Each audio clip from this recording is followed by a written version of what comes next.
Good morning. आज हम मृदा से संबंधित कुछ प्रश्न को देखेंगे। हम जानते हैं, तुम लोग जानती हो, जैक द्वारा JSC यानी जैक होता है। तुम लोग का बोर्ड परीक्षा लेता है 8 क्लास का जैक। तो जैक द्वारा 8वीं बोर्ड की परीक्षा होती है।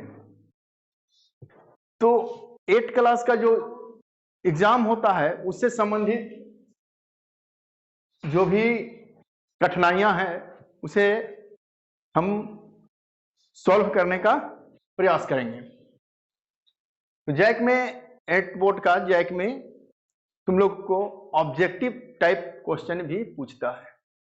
तो चलिए हो जाइए तैयार। यहाँ कुछ प्रश्न दिए हुए हैं जिसका उत्तर भी है। एक एक करके हम समझते हैं। कॉपी और कलम निकाल लीजिए और शुरू हो जाइए। तो पहले क्वेश्चन पर हम आते हैं। मृदा से संबंधित भूगोल 8 क्लास के भूगोल का मृदा, भूमि, वन्य जीवन से संबंधित क्वेश्चन है, जिसमें हम आज मृदा से संबंधित हम क्वेश्चन देखेंगे। किस प्रकार का क्वेश्चन जैक बोर्ड में आ सकता है। अगर हमें ये याद हो गया तो आने वाली एग्जाम को मैं आराम से हर क्वेश्चन को मैं सॉल्व कर सकता हूं। तो शुरू पहला है, लेटेराइट मृदा सबसे अधिक कहां पाई जाती है। तो हम पढ़े थे अध्याय 3 में, भूगोल के अध्याय 3 में मृदा से संबंधित बातें में कि मालाबार तटीय प्रदेश में लेटेराइट मृदा अधिक पाई जाती है। तो कॉपी में हम लिखे मालाबार तटीय प्रदेश में। दूसरे क्वेश्चन पर आते हैं, लावा के प्रवाह से किस मिट्टी का निर्माण होता है। लावा मीन्स जमीन के नीचे, हमारे पृथ्वी के नीचे बहुत गर्मी है, खौलता हुआ लावा है, खौलता हुआ चट्टाने हैं, एकदम पानी की तरह। वो कभी कभी मिट्टी फटकर, धरती फटकर उसमें से लावा बाहर निकल जाती है, जिससे लाखों वर्ष बाद मिट्टी बनता है। उस लावा से बनने वाली मिट्टी काली मिट्टी होती है, काली मिट्टी होती है। तीसरे प्रश्न में देखते हैं, लाल मिट्टी का लाल रंग किस कारण होता है। तो लाल मिट्टी का रंग, लाल रंग, पहले तो लाल मिट्टी है तो लाल क्यों है। तो हम पहले पढ़ चुके हैं कि चट्टान से ही हमें आयरन ऑक्साइड, एल्युमिनियम ऑक्साइड या किसी भी प्रकार की खनिज प्राप्त होती है। तो लोहा ऑक्साइड होने के कारण, यानी आयरन ऑक्साइड यानी लोहा ऑक्साइड, लोहा ऑक्साइड होने के कारण मिट्टी का रंग लाल होता है। चौथे प्रश्न को देखते हैं, भारत में लाल मिट्टी का विस्तार सबसे अधिक कहां है। यानी सबसे अधिक लोहा ऑक्साइड, लाल मिट्टी में लोहा ऑक्साइड होता है, तो सबसे अधिक किस राज्य में है। सबसे अधिक लाल मिट्टी किस राज्य में है। तो आंध्र प्रदेश और तमिलनाडु में सबसे अधिक लाल मिट्टी पाई जाती है। यानी आंध्र प्रदेश और तमिलनाडु में लोहा ऑक्साइड ज्यादा पाई जाएगी। पंचवां क्वेश्चन को देखते हैं। अगर कॉपी पेन निकालें और इसे नोट करते जाएं, जो बाद में हम आसानी से याद कर सकें। भारत के समस्त स्थल भाग के कितने % भाग में जलोढ़ मिट्टी है। जलोढ़ मिट्टी कहते किसे हैं हम ये जान चुके हैं। जलोढ़ मिट्टी जहां नदियों द्वारा बाढ़ लाकर उसके ऊपर, उस मिट्टी के ऊपर नई मिट्टी बिछा दी जाती है, नदी की बाढ़ से जो मिट्टी बनती है उसे हम जलोढ़ मिट्टी कहते हैं।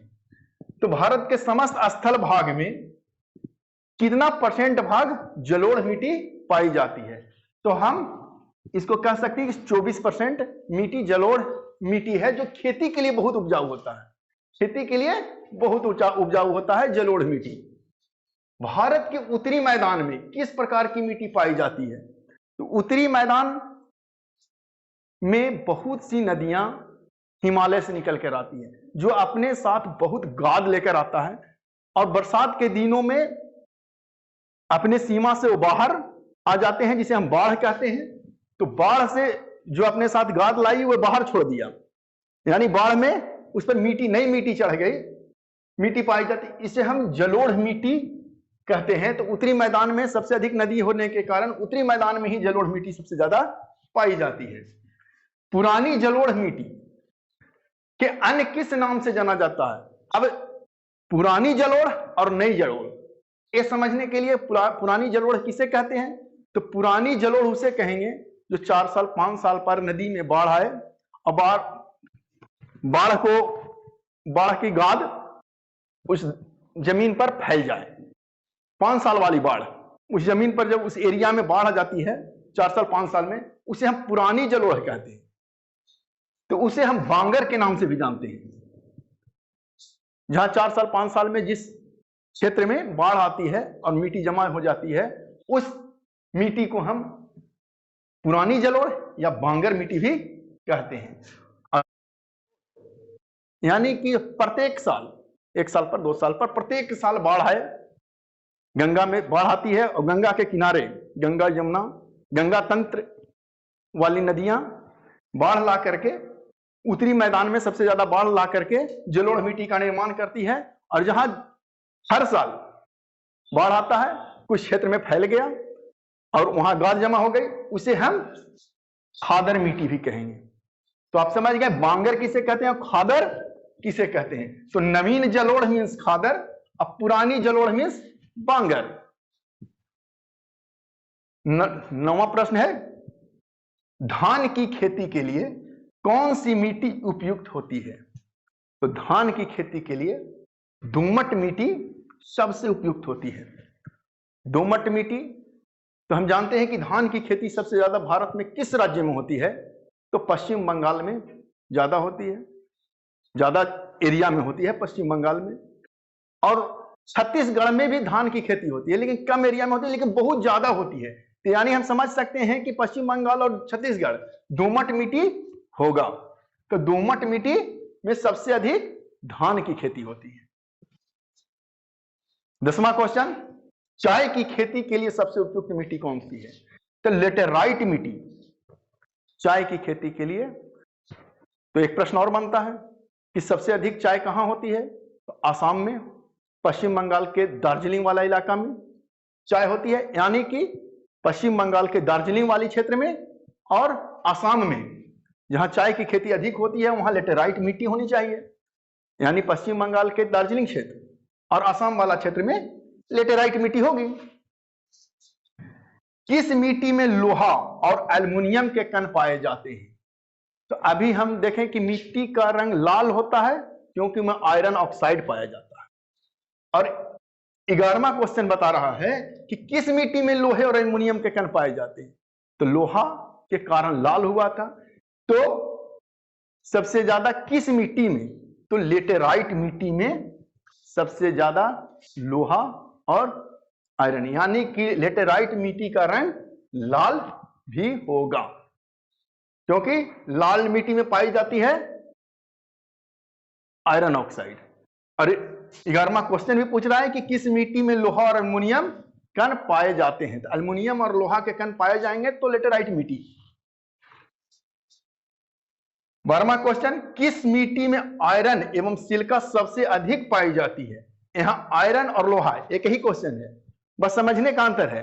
हम प्रश्न को अगर समझ लेंगे तो हमें उसका आंसर देने में सुविधा होगी। एक जगह लिखता है लोहा, फिर लिख दिया आयरन, सेम आंसर लेटेराइट मिट्टी। लोहा पूछा, साथ में मिला दिया एल्युमिनियम, तो लेटेराइट मिट्टी। आयरन और सिलिका लेटेराइट मिट्टी। 13वां क्वेश्चन देखते हैं, किस मिट्टी का प्रायद्वीपीय भारत में सर्वाधिक क्षेत्र है? प्रायद्वीपीय भारत समझने के लिए भारत के नक्शा को थोड़ा देख लेते हैं। इस भाग को हम कहते हैं, नीचे वाले भाग को प्रायद्वीपीय। प्रायद्वीप हम बोलते हैं जिनके तीनों ओर समुद्र हो, वो प्रायद्वीप है। तो इस एरिया में, भारत के इस वाले क्षेत्र में, ये भी क्षेत्र है, जैसे इस तरह का नक्शा अगर बनाते हैं हम, इस तरह का नक्शा हम बनाते हैं इस तरह, तो इस क्षेत्र को हम प्रायद्वीपीय भारत कहते हैं। तो प्रायद्वीपीय भारत में किस मिट्टी सबसे ज्यादा होगी? तो हम यहां देखते हैं कि प्रायद्वीपीय भारत में गुजरात, महाराष्ट्र सब आता है, तो यहां काली मिट्टी सबसे अधिक पाई जाएगी। काली मिट्टी सबसे अधिक पाई जाएगी प्रायद्वीपीय भारत में, यानी इस एरिया में, प्रायद्वीपीय एरिया यानी भारत के प्रायद्वीपीय क्षेत्र में काली मिट्टी सबसे अधिक पाई जाएगी, और उत्तरी क्षेत्र में जलोढ़ मिट्टी पाई जाएगी। काली मिट्टी किस फसल के लिए सबसे अधिक उपयोगी है? तो गुजरात और महाराष्ट्र में सबसे अधिक कपास की खेती होती है, यानी कपास के लिए सबसे उपयुक्त मिट्टी काली मिट्टी है। वही प्रश्न यहां भी है कि काली मिट्टी किस फसल के लिए सबसे अधिक उपयोगी है? तो कपास। और किस मिट्टी का प्रायद्वीपीय, हम समझ लिए प्रायद्वीपीय भारत में सर्वाधिक काली मिट्टी होगी, और काली मिट्टी होगी तो वहां कपास होगा। और काली मिट्टी का दूसरा नाम रेगुर मिट्टी भी कहते हैं, रेगुर मिट्टी। अभी हम 15 क्वेश्चन, लास्ट वाला क्वेश्चन को फिर से एक बार समझ लेते हैं। काली मिट्टी का दूसरा नाम क्या है? रेगुर मिट्टी, रेगुर मिट्टी। तो अभी हम मृदा से संबंधित, मिट्टी से संबंधित 15 क्वेश्चन का आंसर देख लिए। अगर इसे हम अच्छे ढंग से याद कर लें तो 8वीं बोर्ड में, 8वीं बोर्ड जो जैक द्वारा ली जा रही है प्रत्येक वर्ष, उसके लिए अति महत्वपूर्ण हो जाएगा। याद हो जाए तो क्वेश्चन सॉल्व करने में आसानी होगी। तो आज मिट्टी से संबंधित यानी मृदा से संबंधित, भारत की मृदा से संबंधित 15 क्वेश्चन देखें। नेक्स्ट में अगले वीडियो में, अगले क्लास में हम लोग भूमि से संबंधित कुछ प्रश्न देखेंगे। समझ गए? That's all. चलिए, तो अब याद कीजिए।